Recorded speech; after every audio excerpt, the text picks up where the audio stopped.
Hello everyone. Thought I'd hop on here today to talk about why so many of us are so quick to beat ourselves up. And here's where this is coming from. Let me just do a little backstory here. So many of you know, some of you might not know, but I am the only female in my house.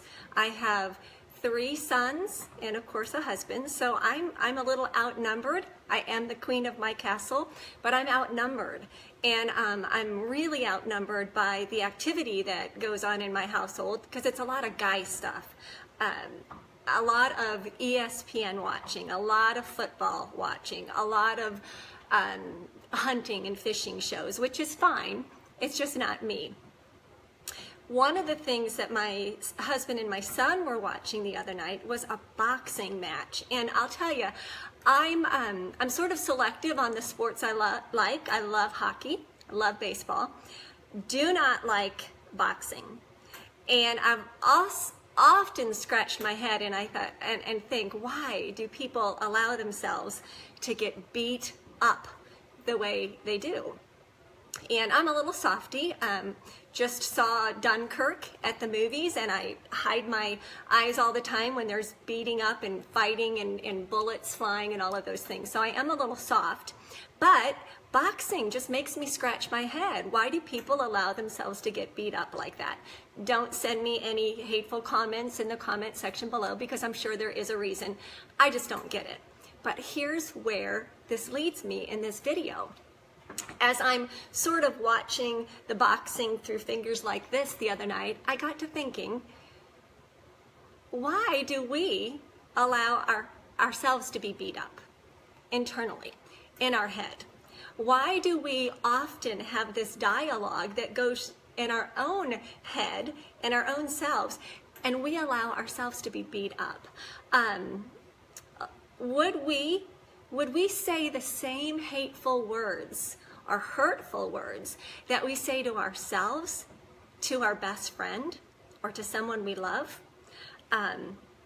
If I'm willing to give grace and forgiveness for other people's flaws, why am I so slow to give myself grace on my own flaws? Why do I expect perfection out of myself?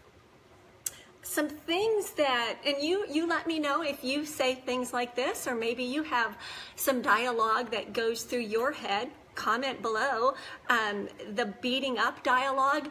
And here's some examples of things that I have experienced myself. You're such an idiot. You're such an idiot. How could have you ever said that? Or why did you ever do that? You are such a bad mom. Oh my gosh, I can't believe you said that to your kids. Or I can't believe you didn't do that for your kids. You're such a bad mom. Maybe you've said, I'm so fat, so fat. Or I'm so ditzy. I'm so ditzy. There's not a brain in my, not any brains in my head. I'm such a ditz. Or I'm so unorganized. I'm such an unorganized person. I am the worst organized person in the world. Or I'm a horrible business person. Or I'm a really bad wife or husband, spouse, whatever.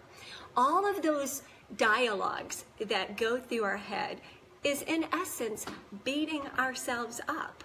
And I used to do it all the time. But here are some things that I actually have, and it's taken me a long time, but here are some things that I do that have totally changed the inner dialogue, the beating myself up.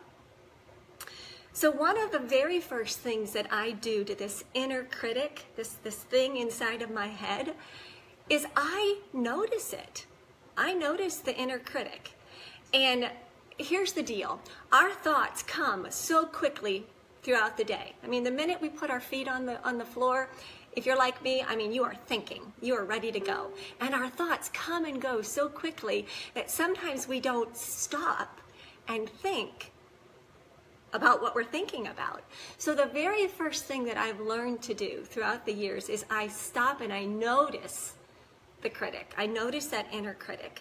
I always I've often told my kids, and the kids in my classroom as well, you know, the very first step that you can do to overcome something is to recognize it. Because if you don't recognize it, you're not going to overcome it, right? So I recognize that inner critic right away. And then here's what else I do. The second thing I do is I separate myself from the inner critic. I give it a name, and it sounds goofy, but really give your inner critic a name. And one name that I like to give the inner critic in me, the one that beats me up, is liar. You're a liar. So separate that critic from you, because it's not you.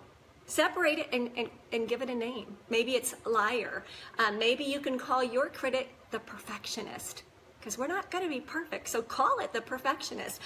Maybe you just want to call it nag or impossible pleaser, whatever. But I call my inner critic the liar. So here's something I've learned to do then after I have noticed it and I separated myself, then I really just kind of talk back to it, and I just say, stop. I'm not going to believe you. I mean, get sassy with it. Plant your feet. Just refuse to listen and just talk back to it, because it's not to any good. So talk back to it. And then lastly, and again, this is something I've learned to do, and it's so worth investing in yourself, but I replace the inner critic with a positive. I become my own ally, become my own best friend. I put another spin on it. So let's just say that maybe that liar is you are the most disorganized person in the world. And I'm just going to say, you know what? I'm not completely organized, but man, I am making strides to get better. Or, you know, you're the worst mom. And I'll just say, you know what? I'm teaching my kids that no one's perfect, and their mom makes mistakes. So I replace that inner critic with something a friend might say. I become my own best friend. So there's 4 things that you can do. You can notice your inner critic. You can separate the inner critic from who you are. You know, give it a name, liar, whatever. Talk back to it. Get sassy. Plant your feet. And then replace the critic with the truth. And then this is the last thing that I will say, and it is just really, really helped me and changed the way I let myself be beat up. But I think to myself, this could make me cry actually, but I think to myself, would I say the things that I have said to myself, would I say those things to a 5-year-old or one of my kids? Would I say those things? Absolutely not. Would I say those things to myself when I was 5 or 10 or whatever? The possibilities that were in your head and the way you thought of yourself when you were little, before all the junk came in, is the same way you can be now. I mean, the possibilities are there for you as a 51-year-old as they were for a 5-year-old, or 5-year-old and a 21-year-old, whatever age you are. The possibility and the things about you are the same. You just need to refuse to beat yourself up anymore. So take off the boxing gloves and put on the kid gloves and start treating yourself like you are your own best friend. That's it. That's it. Thanks so much for listening today. If you got anything of value and you think that this might be something good to share with somebody else, please pay it forward, because life is too short to be beating yourself up. No one is perfect. No one is perfect. So that's it. Thank you guys for listening.